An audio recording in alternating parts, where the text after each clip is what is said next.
खुलुमबाय। दिनै 12 मे 2025 गिबियावनो गोजोन फुंबिलिनि गाहाम हामलायनायखौ बयनिसिमबो जासिहरनाय थाबाय। राशिफोरखौ फरायनायनि सिगां आंनिफ्राय आनान गसाइनिसिम आरज खालामनाय जायोदि दिनैनि साना बुहुमनि साफ्रोमबो सुबुंफोरनि थाखाय गाहामैनो गाहाम बारलांनो हायो। जेबो खैफोद आफोद जायालासे फैदो दानिया दिनैनि राशिफोरखौ खोनासंनानै गिबियावनो दङ मेष राशि। रंजा खुसि थानानै सानखौ बारहोनो हागोन। जेखि मावा गोजोननायखौ मोनगोन। मेष राशिनि खाफालगोनां अनजिमाया 5। बृष राशि। माबा मोनसे मुवा खहा जानो हागौ। गोसोखौ सान्थि गैयै मोनगोन। गोसोखौ हमथा। बृष राशिनि खाफालगोनां अनजिमाया 3। मिथुन राशि।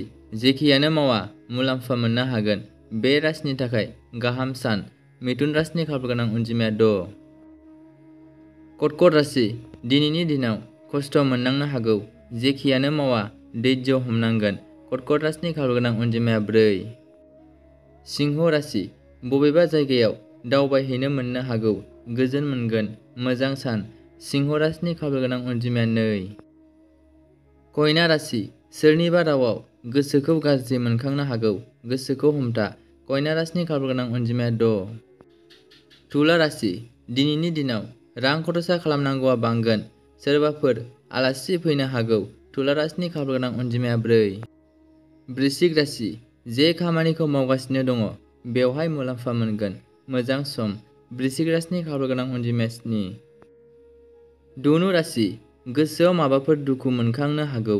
गोसोखौ हमथानानै सोलिनांगोन। धनु राशिनि खाफालगोनां अनजिमाया 9। मकर राशि। मानिबा जाहोनाव गोसोखौ गोजोननाय गैयै मोननो हागौ। जेखियानो जाया गोसोखौ हमथानाया गाहाम। मकर राशिनि खाफालगोनां अनजिमाया 2। कुम्भ राशि। थाखानायनिफ्राय बांसिन दोहोन बुथुमनानै लानो हागोन। गोजोनै थानो हागोन। कुम्भ राशिनि खाफालगोनां अनजिमाया 4। मीन राशि। सोरनिबा थाखाय भुगिनांनो हागौ। गोसोखौ हमथानानै सोलिनांगोन। मीन राशिनि खाफालगोनां अनजिमाया 1। दिनैनि राशिफोरनि एसेनोसै। गोजोन्थों।